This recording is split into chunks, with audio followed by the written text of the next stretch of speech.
चटणी बनवणार आहे. त्याला आपण तिळकुट म्हणतात. आणि त्यासाठी आपण आज घेतलेले आहे हे पाव किलो कारळे, 1 वाटी खोबरं किसून घेतलेलं आहे, 10-12 लसूण पाकळ्या, 2 टेबलस्पून चटणी आणि चवीनुसार मीठ.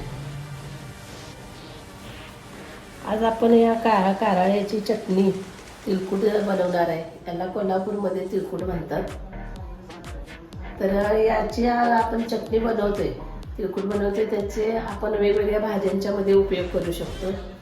उदाहरणार्थ गवारीसाठी वापरू शकतो, अडीचमाचे शेंग, घेवड्याच्या शेंगेला घालू शकतो,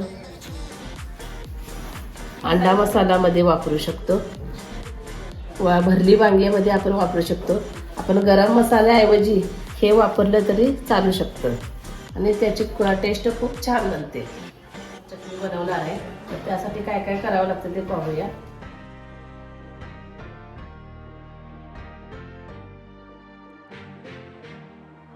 चला तर आपण आज सर्वप्रथम कारळे भाजून घेऊया.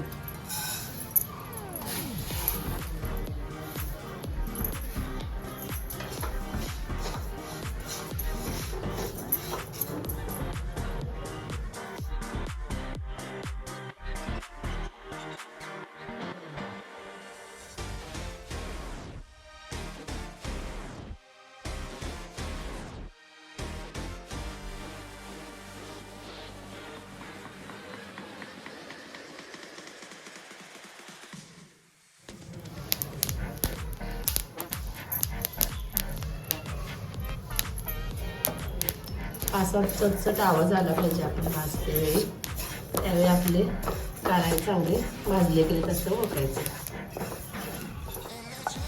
चला तर आपण आता काढून घेऊ आणि ते थंड करायसाठी बाजूला ठेवून घेऊया. चला तर आपण आता चटणीसाठी लागणारे हे खोबरं आहे ते आपण भाजून घेऊ. मंद आचेवर भाजायचं, लालसर कलर येईपर्यंत.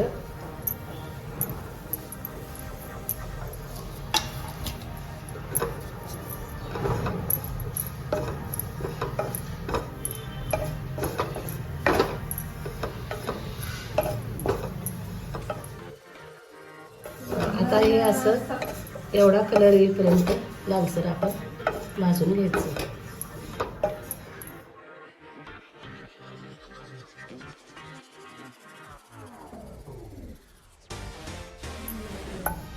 चला तर आपण हे आता भाजलेले खोबरे काढून घेऊ थंड करण्यासाठी.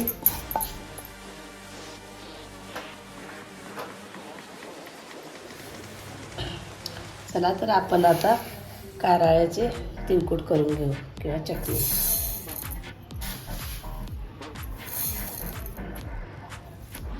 त्याच्यात आपण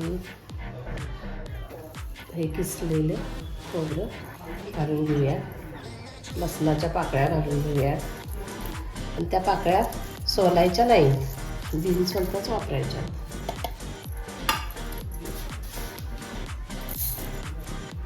तर आपण आता याच्यामध्ये चवीनुसार मीठ घालूया.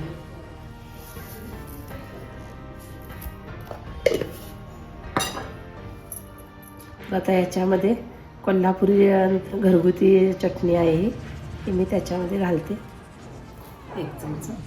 कारण हे चटणी बनवण्यासाठी मी आता पाव किलोमधलं निम्मच साहित्य वापरलेलं आहे आणि निम्म्याचीच बनवत आहे. पहिला आता हे मिक्सरमध्ये बारीक करून घेऊया.